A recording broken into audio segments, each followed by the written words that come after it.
अस्सलाम वालेकुम वरहमतुल्लाहि वबरकातुहू। मैं हूँ आपका होस्ट, आपका दोस्त वाशिंगटन से। आज मैं आपके लिए एक हैलोवीन की वीडियो लेके आया हूँ जहाँ पे हैलोवीन का स्टफ़ बिकता है।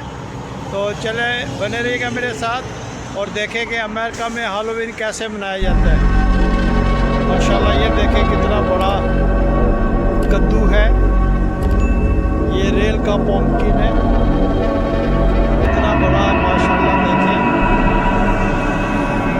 ये तकरीबन 40 kg से ऊपर ही होगा, यहाँ कहीं पे लिखा हुआ होगा इन्होंने। देखें माशाल्लाह कितना बड़ा है ये। और ये देखें कुर्सी कितनी बड़ी पड़ी हुई है माशाल्लाह। ये देखें,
अगर आज आपको ये मेरी वीडियो पसंद आई है तो प्लीज़ लाइक शेयर सब्सक्राइब करना मत भूलिएगा। तो मिलते हैं हम किसी और अच्छी सी वीडियो में। अस्सलाम वालेकुम व रहमतुल्लाहि व बरकातुहू।